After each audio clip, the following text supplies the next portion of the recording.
오늘은 앉으나 서나 당신 생각이라는 제목으로 함께 말씀 나누겠습니다. 어디서 많이 듣던 문구 아닙니까? 앉으나 서나 당신 생각. 이거 누가 불렀죠? 이분이 불렀어요. 이분이 현철이라는 가수님인데요. 현철 가수님은 돌아가셨죠. 근데 저는 이 시대가 아니라서 잘 모르지만 이분이 이 노래를 부를 때 사람들이 그렇게 막 열광을 했대요. 히트곡 중에 하나라고 그러더라고요. 앉으나 서나 당신 생각 하면서 쫙 부르는데 마음이 너무 짠해지는 것 같아요.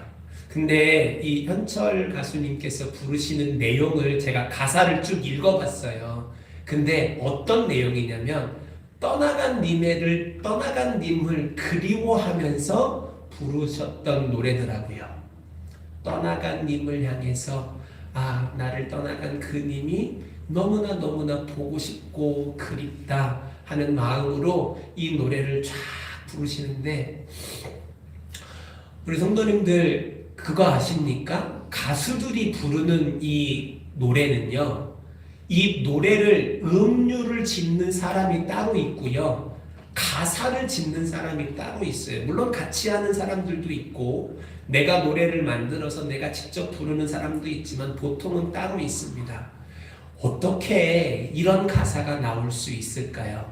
앉으나 서나 당신 생각, 이런 표현은요 굉장히 시적인 표현이고, 이 짧은 한 문구 안에 어마어마한 사람들의 감정이 담겨 있잖아요. 그쵸? 어떻게 이렇게 이 짧은 문구 안에 많은 내용들을 담을 수 있을까요? 그것은 바로 내가 그 상황을 경험했기 때문입니다. 내가 이 짧은 문구 안에 많은 내용을 담을 수 있는 이유는 뭐냐면, 그리고 이 짧은 문구로 말미암아서 많은 사람의 마음을 울컥하게 만들 수 있는 이유가 뭐냐면, 내가 그 상황을 내 가슴으로, 내 심장으로 경험했기 때문에 그렇습니다.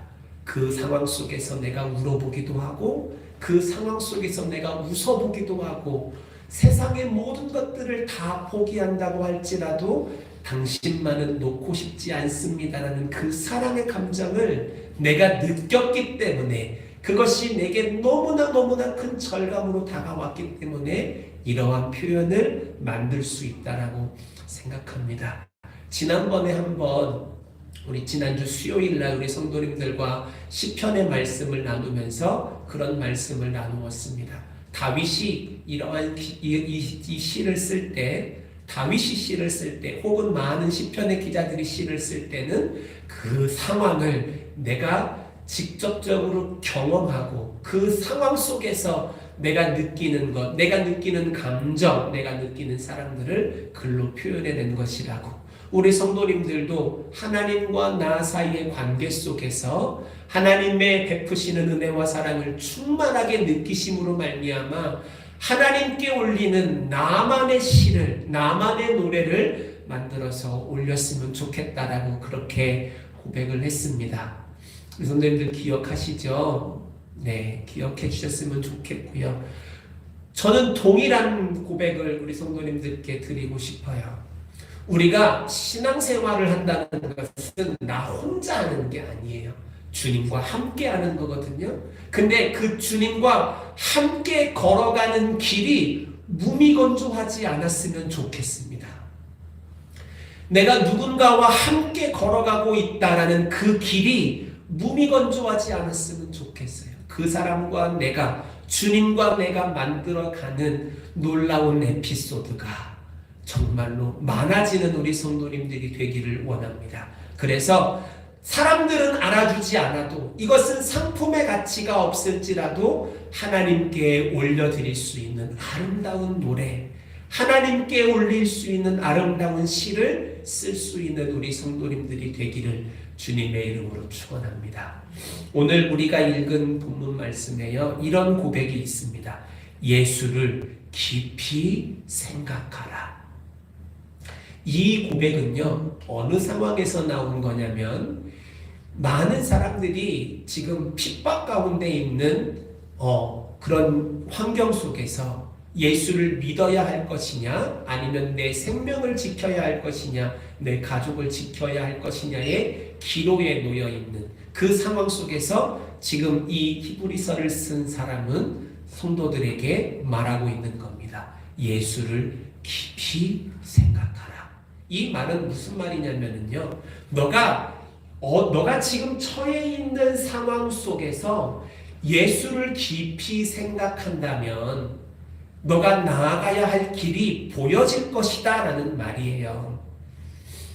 너 지금 네 입술을 열어서 예수를 믿는다라고 고백하면 당장 죽을 수도 있어. 당장 직장을 잃어버릴 수도 있어. 너 가족과 함께 지내지 못할 수도 있어. 이것만큼 우리를 힘들게 만드는 상황들이 뭐가 있니? 그러나 너는 기억해야 한다. 너는 예수 믿는 사람이야. 너는 하나님의 백성이야. 너가 그 상황 속에서 잘못된 선택을 하지 않고 바른 길로 걸어가기 위해서 무엇이 필요하냐면 예수를 깊이 생각하는 것. 이것이 필요한 거야 라고 지금 히브리서 기자는 말해주고 있는 겁니다. 우리 성도님들, 예수를 깊이 생각하시는 분들 되기를 바랍니다. 이 당시 이 히브리서가 쓰여지는 그 당시만큼의 힘듦은 아니겠지만 우리 이 땅을 살아가고 있는 각각의 사람들은 각양각색의 어려움과 힘듦을 직면하면서 살아갑니다. 많은 사람들이 힘듦 속에서 살아갑니다. 아이들은 공부하느라고 힘들고요. 어른들은 바깥에 나가서 직장 생활하고 돈 벌고 사람들과 상대하고 자녀들을 키우고 집을 사고 팔고 하는 그런 문제들, 여러 가지 문제들의 직면에서 살아갑니다. 그 상황 속에서 때로는 진짜로 나 이런 상황이면 나 예수 안 믿고 싶어. 이런 상황이면 나 정말로 신앙을 포기하고 싶어 하는 생각이 들 때도 분명히 있을 거예요. 그런 상황 속에서 지금 히브리서 기자는 말하고 있는 겁니다. 예수를 깊이 생각하라. 이 당시에 이 서신을, 이 편지를 읽고 있는 사람들은요, 이 메시지만 주어도 이 예수를 깊이 생각하라는 이 말이 무슨 의미인지를 금방 캐치했을 거예요. 근데 지금 우리는 그 상황 속에 직면해서 이 글을 읽고 있는 게 아니잖아요. 우리가 이 누군가를 깊이 생각한다라는 것의 의미를 지금 우리가 살아가고 있는 현대적인 의미에서 한번 생각해 볼 필요가 있을 것 같습니다. 그래서 준비했어요. 깊이 생각한다는 것의 현대적인 의미는 뭘까? 저는 첫 번째로 이거라고 생각합니다. 이게 뭐죠? 이게 뭐예요? 사진이에요. 또 뭐가 보이세요? 애기가 있죠. 애기가 있어요. 근데 또 뭐가 보이시냐고? 지갑이 보이죠. 맞아요. 우리 하연이가 너무너무 잘 찾았어요. 지갑 속에 있는 아기 사진입니다. 이러면 뭐가 딱 떠오르는 거 없으세요? 지갑 속에, 원래 지갑 속에는 뭐가 들어있어야 돼요? 돈이 들어있어야 돼요. 지갑 속에는 돈이 들어있어야 되는데요. 또 카드가 들어있어야 되는데요. 그 돈과 카드가 들어있어야만 하는 지갑 속에 뭐가 들어있냐면 사진이 들어있는 겁니다. 이 사진 왜 여기다 놓고 다닐까요? 그렇죠. 우리 권사님 너무 말씀 잘해 주셨어요. 지갑 속에 사진을 넣고 다니는 이유는 날마다 보기 위해서입니다. 날마다 보기 위해서. 저도 얼마 전에 넷째가 태어났거든요. 얼마 전에 넷째가 태어났는데요. 아직도 솔직히 말하면 실감이 잘 안 나요. 실감이 잘 나지 않습니다. 근데 우리 성도님들은 다 경험해 보셨고 우리 아이들은 잘 모르겠지만 내 삶 속에서, 내 삶 속에서요, 아기가 찾아온다는 것은 엄청난 변화를 동반합니다. 엄청난 변화를 동반하는 거예요. 예전에는요, 만약에 내가 목사가 아니라 직장 생활을 한다라고 했을 때, 그냥 보편적인 얘기니까 그냥 제 얘기가 아닌 다른 이야기들을 할게요. 자녀가 내 삶 가운데 찾아오기 전에는 내가 직장 생활을 할 때 직장 상사가 내게 막 싫은 소리를 막 쏴대요. 그러면 내 마음속에 어떤 마음이 드냐면, 에이씨, 직장이 여기밖에 없나? 여기 때려치고 다른 직장 구하면 되지. 나한테 욕하지 마.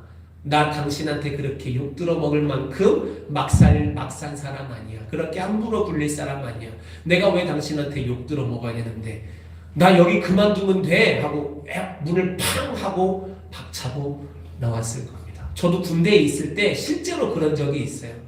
내 위에 선배가 정말 말도 안 되는 요구를 하는 거예요. 그래서 그 선배가 문을 닫고 나갔는데요, 나도 모르게 문을 발로 빵 차버렸어요. 너무 화가 나니까 문을 발로 빵 차버렸어요. 그 선배가 다시 들어오지 않은 게 다행이에요. 다시 들어와서 엄청나게 맞지 않은 게 다행인데, 그런 감정 표현을 할 수 있단 말이에요. 내가 이 자녀를 만나기 전에는. 근데 자녀가 내게 찾아왔단 말이죠. 이 자녀가 내게 찾아왔어요. 눈에 넣어도 아프지 않을 만큼 소중한 아이가 내 삶 가운데 찾아왔단 말이에요. 그러면 내 삶이 어떻게 변하는 줄 아세요? 아무리 위에 상사가 나를 갈고도 네 알겠습니다, 네 알겠습니다, 네 알겠습니다로 바뀌어지는 거예요. 왜 이런 변화가 생기죠? 내가 내 감정을 드러내서 이 상사의 기분을 거스리면 내 직장을 잃어버릴 수도 있거든요. 내 직장을 잃어버리면 이 아이에게 좋은 것을 해줄 수 없거든요. 날마다 이 아이를 바라보면서 힘을 얻는 겁니다. 저도 그랬어요. 우리 온유, 하준이, 하일이가 태어났을 때 제 지갑 속에다가, 그리고 제 품에다가 아이들을 항상 넣고 다녔어요. 특히 우리 온유가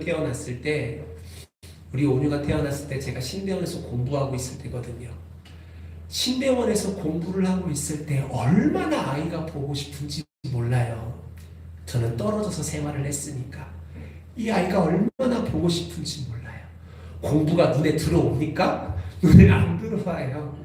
안 들어오는데 그 아이의 사진을 보면서 때로는 막 뭉클한 마음에 울면서, 하나님, 내가 이 아이를 너무나 보고 싶지만 하나님께서 나를 부르셨기에 내가 여기 있네요. 내가 열심히 공부할 수 있는 힘을 주세요. 내 마음이 흐트러지지 않을 수 있는 힘을 주세요. 우리 아이의 사진을 보면서 그렇게 정말로 막 울면서 기도했던 기억이 납니다. 아이가 우리에게 찾아온다는 것은 이런 의미가 있는 거예요. 제 머릿속에 뭐가 들어온 거예요? 아이가 들어온 거죠. 내 삶이 힘들어지고 방황할 때 무엇을 생각합니까? 아이를 생각합니다. 이게 깊이 생각한다는 것의 첫 번째 의미입니다. 두 번째 의미는요,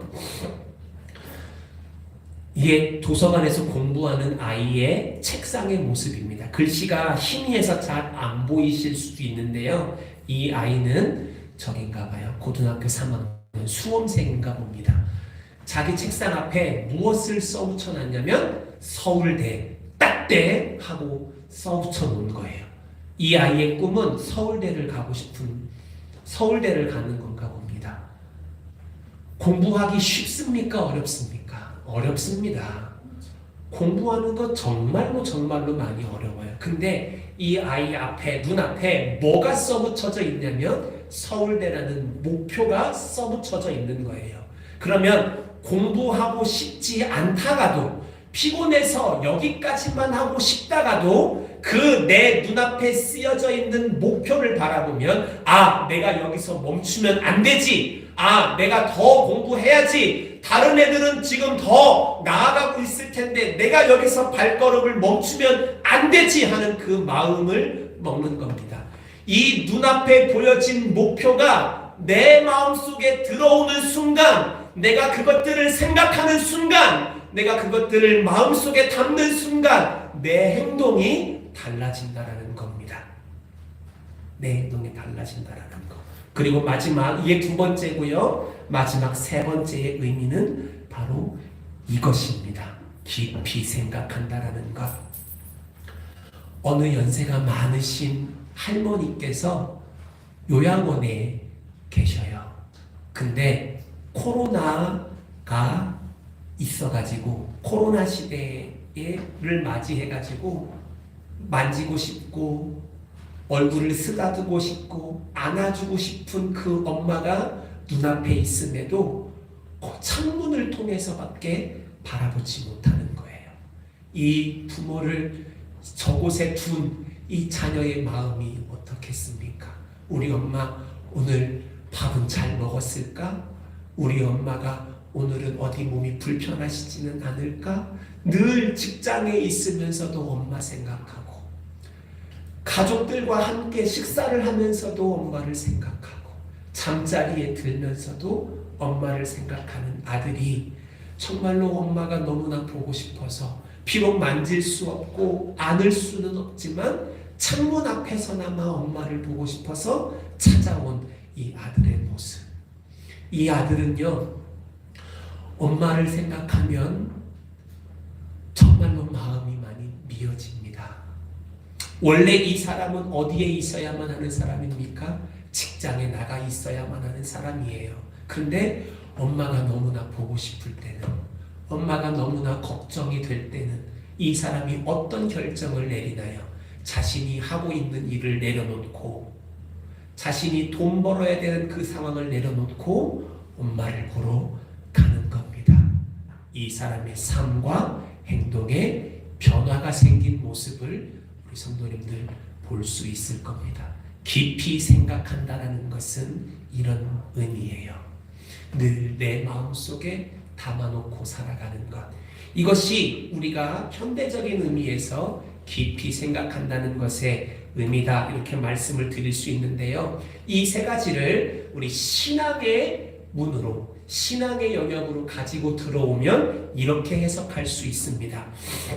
먼저 자녀를 내 마음속에 품고 지갑 속에다가 자녀의 사진을 넣고 내 삶의 모습이 변화되어져 가는 이 모습을 저는 신앙의 영역 안에서 어떤 모습으로 봤냐면 믿음의 모습으로 보았습니다. 내가 자녀가 태어났는데 이 자녀가 내 자녀라는 확신, 내가 이제 혼자가 아니라 내가 내 핏줄이 생겼다라는 그 믿음이 나로 하여금 움직이게 만드는 거예요. 이제 내가 책임지게, 내가 책임을 져야 한다라는 사람이 생겼다라는 그 믿음이 나의 발걸음을 움직이게 만드는 겁니다. 두 번째, 내가 지금은 비록 독서실에 앉아서 공부를 하고 있지만 나는 서울대를 갈 거라는 그 소망, 그 소망이 나로 하여금 책을 더 펴게 만들고 더 책상에 앉아서 공부하게 만드는 겁니다.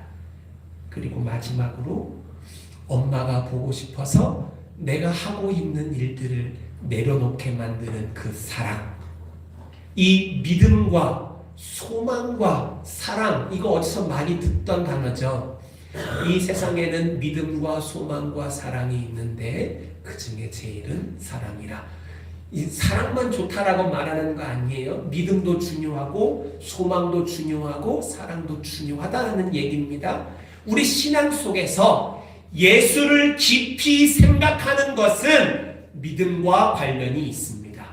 소망과 관련이 있습니다. 그리고 사랑과 관련이 있습니다. 우리 성도님들, 예수 그리스도를 믿으십니까? 예수 그리스도께서 이 땅에 육신을 입고 찾아오셔서 나를 위해서 십자가에서 못 박혀 죽으시고 부활하사 만왕의 왕이 되신 그 고백을, 그 사실을, 그 명제를 우리 성도님들 믿으십니까? 믿음으로 고백하십니까? 두 번째로, 예수 그리스도께서 나와 하나님과의 단절된 관계를 회복하심으로 말미암아 내가 이제 세상의 영역에 살지 않고 하나님의 나라에서 살 수 있는 하나님의 나라의 백성이 되었다는 것. 그래서 내가 이 땅에서 이 육신을 벗고 다시금 하나님의 나라로 갈 때, 영의 세계로 들어갈 때에 내가 하나님의 품에서 위로받을 거라는 그 소망, 우리 성도님들 가지고 계십니까? 그리고 주님께서 내게 날마다 일용할 은혜를 베푸심으로 말미암아 주님 사랑합니다라고 고백하는 삶을 우리 성도님들 사모하십니까?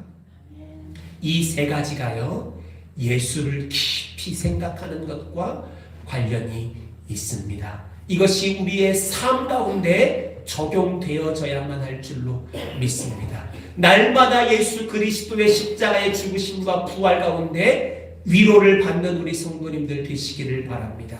하나님의 나라의 소망이 있음을 우리가 날마다 입술로 고백함으로 말미암아 흔들리지 않고 좌로나 우로나 치우치지 않는 신앙생활하는 우리 성도님들이 되시기를 주님의 이름으로 축원합니다.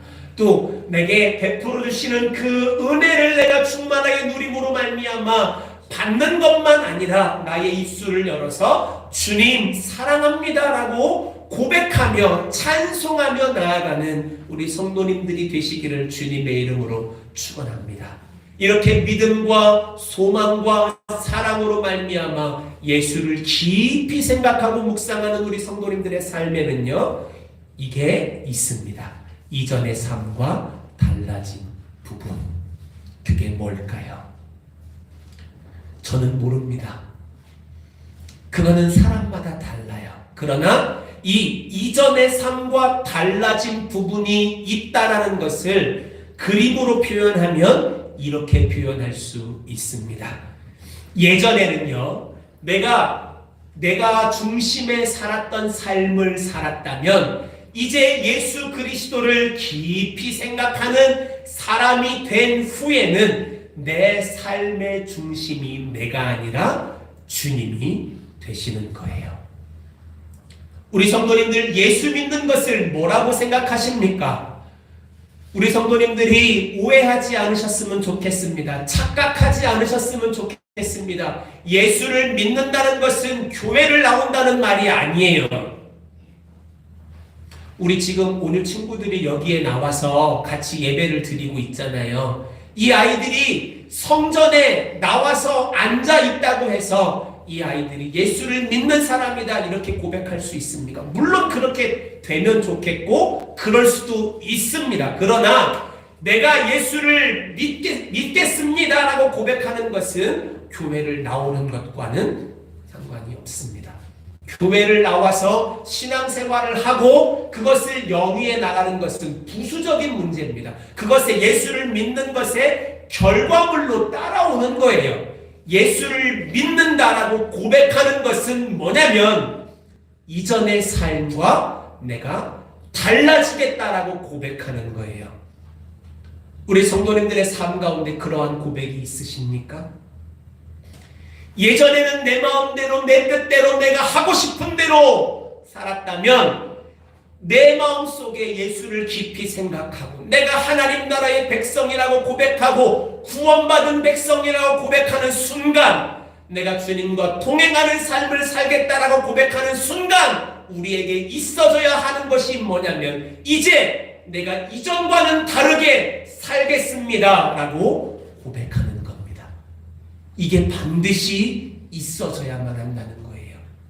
예수 믿는다는 것은 그냥 내가 예수를 내 입에 머금는다는 것이 아니라 성전에 교회에 나와서 예배를 드린다는 것이 아니라 예전과는 다르게 살겠다는 고백이 그 모습이 있어야 한다는 겁니다. 우리 성도님들의 삶 가운데 나의 옛 모습을 날마다 버리는 삶을 사는 우리 성도님들 되시기를 주님의 이름으로 축원합니다. 다시 한번 말씀드립니다.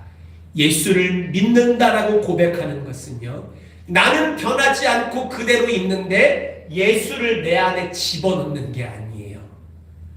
나는 아무것도 변한 게 없어요. 나는 아무것도 버리지 않았어요. 근데 예수만 내 삶 가운데 추가시키는 것이 아닙니다. 예수를 믿는다는 것은 내 안에 있는 것들은 내려놓고 예수의 것들을 내 안에 집어넣겠다라는 얘기예요. 내가 예전에 옳다고 생각했던 것들을 내려놓고 내가 예전에 걸어가고자 했던 길들을 내려놓고 내 중심의 삶을 내려놓고 예수 중심의 삶을 살아가는 것. 근데 그게 뭐예요? 내 중심의 삶을 내려놓고 예수 중심의 삶을 살아가는 모습이 뭘까요? 그게 바로 이겁니다. 이 손 하트를 만들기 위해서 몇 개의 손이 필요합니까? 세지 않으셔도 돼요. 이것만 아시면 됩니다. 적어도 하나는 아니다.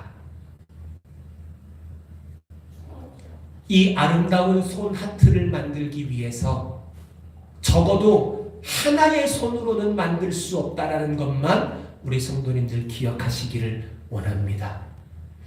나 중심의 삶이 아니라 예수 그리스도 중심의 삶을 살아가는 사람이 예수를 깊이 생각하면서 살아갈 때 나타나는 모습은, 첫 번째로 나타나는 모습은 뭐냐면 함께 걸어가는 거예요. 함께 걸어가는 겁니다. 우리 성도님들이 성전에 모여서 이 빛과 소금의 교회 예배당에 모여서 내 옆에 있는 사람과 함께 통일한 하나님을 찬양하며 하나님을 예배하며 서로를 위해서 중보하고 내 옆에 있는 사람이 힘들어할 때 손잡아주고 안아주고 같이 울어줄 수 있다라는 그 사실이 우리 성도님들에게 기쁨이 되기를 원합니다. 내가 그렇게 준비된 사람이 되었으면 좋겠어요. 세상에 있는 사람들은요, 다른 사람을 위해서 울어주지 않습니다. 물론 마음이 착한 사람들이 없다라는 말을 하는 게 아니에요. 근데 내 자신의 것을 포기하고 희생하면서 다른 사람을 위해서 울어주는 사람은 없어요. 오직 한 분, 예수 그리스도뿐입니다. 우리는 그런 사람들이 아니에요. 우리는 다른 사람들을 위해서 울어줄 수 있는 사람들이 아닙니다. 그런데 우리는 예수께서 그렇게 하셨기에 예수님을 닮아가려고 노력하는 사람들입니다. 우리의 모습 속에서 예수님을 닮아가고 흉내내려는 삶이 우리 가운데 있음으로 말미암아 내 옆에 있는 사람들이 힘들어하고 어려울 때 안아주고 함께 울어줄 수 있는 우리 성도님들이 되시기를 주님의 이름으로 축원합니다. 세상에 있는 가정은요, 물론 모든 가정들을 다 말하는 건 아니지만 내가 가지고 있는 것들을 포기하지 못해서 가정을 버리는 사람들이 많습니다. 나의 직장을 포기하지 못하고 나의 커리어를 포기하지 못하고 나의 즐거움과 나의 만족을 포기하지 못해서 가정을 두 번째로 혹은 세 번째로 밀어놓는 사람들이 많습니다. 그런데 우리 성도님들 분명히 기억해 주시기를 바랍니다. 가정은 함께 가는 겁니다. 우리가 예수 그리스도 안에서 만들어 가야만 하는 가정의 모습은 내가 걸어가기 위해서 가정이라는 단체를 2순위, 3순위로 미루어 놓는 것이 아니라 내가 비록 내 커리어가 2순위, 3순위로 밀리고 나의 만족과 나의 기쁨이 2순위, 3순위로 밀릴지라도 가족과 함께 걸어가는 우리 빛과 소금의 교회 성도님들의 가정이 되기를 원합니다. 내 감정보다도 내 사랑하는 가족들의 감정을 먼저 헤아려 줄 수 있는 우리 성도님들이 되어 주십시오. 이런 이야기가 있습니다. 천국과 지옥은 어떻게 다른가? 자, 천국과 지옥의 모습을 우리 성도님들께 말씀을 드릴게요. 큰 솥단지에 아름다운 맛있는 음식들을 담아놨습니다. 근데 천국과 지옥에서는요, 밥 먹을 때는 아주 길다란 숟가락을 사용한대요. 아주 길다란 숟가락을 사용합니다. 근데 지옥에 있는 사람들은요, 그 길다란 숟가락을 들어가지고 음식을 퍼서 자기 입에 넣으려고 한답니다. 이렇게. 그럼 음식이 제대로 들어갑니까? 안 들어갑니까? 안 들어가죠. 근데 성공하려고 그래요. 그러면은 옆에 있는 사람이 숟가락을 툭 때린대요. 숟가락을 툭 때리면 어떻게 돼요? 다른 사람의 입에 들어가는 음식이 떨어지겠죠. 내가 못 먹으니까 너도 먹지 마. 그러는 거예요. 근데 천국은요, 어떻게 하냐면 그 긴 숟가락으로 음식을 떠서 상대방의 입에 넣어준대요. 상대방의 입에 넣어준답니다. 우리 성도님들의 가정이 저 지옥의 모습이 아니라 천국의 모습이 되기를 주님의 이름으로 축원합니다. 나보다는 내 가족을 먼저 생각하고, 나보다는 내 감정보다는 내 어머니, 내 아버지, 내 남편, 내 아내, 내 아이들의 감정을 생각해주고 헤아려 줄 수 있는 너무나도 복되고 아름다운 가정의 모습이 되기를 주님의 이름으로 축원합니다. 이 함께의 모습이 나타난다는 것 첫 번째고요. 두 번째는 모습은 지난주에도 봤던 모습이죠. 세상과 구별된 거룩한 삶을 살아가는 것. 거룩한 것이라는 것은 구별된다라는 거예요. 예수 그리스도를 깊이 생각하는 사람, 믿음과 소망과 사랑 속에서 예수 그리스도를 깊이 생각하는 사람은 구별된 삶을 산다. 이 구별된 삶에 대한 부분들은 자세하게 설명드리지 않겠습니다. 우리 성도님들께서 너무나 잘 알고 계신다고 저는 믿어요. 그런데 이번 한 가지만 기억해 주시기를 바랍니다. 구별된 삶은요, 구별된 삶을 살아가는 사람은 선한 것과 악한 것을 볼 줄 아는 눈을 가지고 있어야만 합니다. 하나님께서 기뻐하시는 것, 그리고 하나님께서 기뻐하시지 않는 것을 볼 수 있는 눈이 있어야 된다는 거예요. 어린아이들은 이게 흙탕물인지 먹을 수 있는 물인지 구별하지 못합니다. 그냥 막 먹어요. 저는 어렸을 적에 진흙을 이렇게 입에다가 집어넣고 막 먹어요. 놀다 보면 손이 시커매지잖아요. 근데 할머니가 쪄준 고구마를 그 손 가지고 그냥 막 먹습니다. 내가 이게 이 손에 묻어있는 것들이 해로운 것인지 건강하게 만들어주는 것인지를 구별을 못하는 겁니다. 우리 성도님들에게 구별되어져야 한다는 부분들에 대해서 설명드리지는 않겠습니다. 분명히 기억하십시오. 우리 신앙인들에게 필요한 지혜가 뭐냐면 하나님의 기준에 있어서 선한 것과 악한 것을 구별할 수 있는 지혜가 있어야 한다는 것, 우리 성도님들 꼭 기억해 주시기를 부탁드립니다. 제 말씀을 마무리하겠습니다. 오늘은요, 앉으나 서나 당신 생각, 이 말은 예수를 깊이 생각하라는 얘기입니다. 우리의 삶 가운데서 날마다 예수 그리스도와 동행하는 삶을 사는 우리 성도님들 되시기를 바랍니다. 그리고 무엇보다도 예수 때문에 내 삶이 변화되어져 가는 그 삶을 살아내는 그 힘이 있는 역동력을 가진 우리 성도님들의 삶이 되어주시기를 주님의 이름으로 축원합니다. 기도하겠습니다.